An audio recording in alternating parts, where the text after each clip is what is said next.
السلام عليكم ورحمه الله وبركاته. ازيكم اخواتي عاملين ايه؟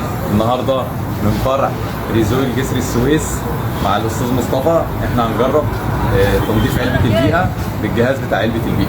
يلا بينا نشوف استاذ مصطفى هيورينا ايه. ازي حضرتك يا استاذ مصطفى عامل ايه؟ حضرتك عامل ايه؟ الله يكرمك. عايزين نشرح للناس بس احنا هنعمل ايه في تنظيف علبه البيئه بالجهاز بتاع ريزويل ان شاء الله. احنا هنا معانا نيسان صني ان 16 ان شاء الله هننضف علبه بيئه بجهاز ريزويل. تمام بمنتجين 43 جي و53 جي. دي مرحلتين، دي اول مرحله هنشتغل بيها. ده بيفتت الكربون وبعد كده فلاشنج علبه البيئه تيت، ومرحله الفلاشنج بقى عشان ننضف ايه 100%. طيب تمام، واحنا هنتابع وهنشوف وهنوري الناس برضو ان شاء الله الدنيا فيها. الناس اللي مش عارفه احنا بنشتغل هنا عن طريق حساس الجاكمان. تمام، بنحل حساس الاكسجين، بنوصل الجهاز بتاعنا على الحساس، وبعد كده بنبتدي بال 43 جي. طبعا بيتخفف الاول بميه مقطره. تمام، بعد كده هنشتغل 53 جي وهنشوف مع بعض دلوقتي. طيب ان شاء الله، اتفضل يا استاذ مصطفى.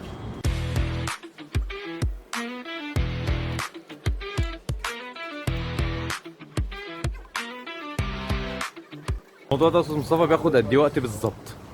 عشان بالنسبه اللي يجي يبقى عارف يعني. بص، مبدئيا العربيه بنسيبها تبرد شويه. تمام.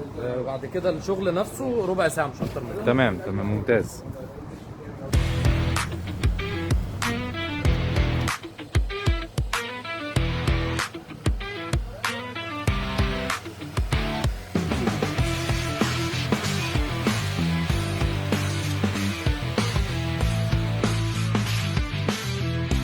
اتفضل يا استاذ مصطفى. احنا كده خلصنا اول مرحله. تمام. معلش البهدله دي. ولا ايه؟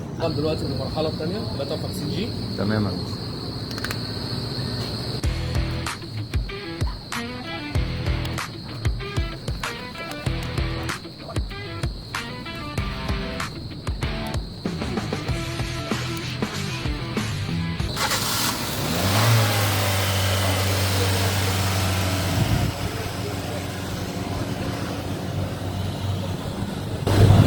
بص، ده جزء مبسط من اللي نزل قبل كده، هتلاقيه في الفوم اهو. الحاجات السوداء اللي في الفوم. تمام. دي واضحه، دي واضحه في الكاميرا كويس. تمام.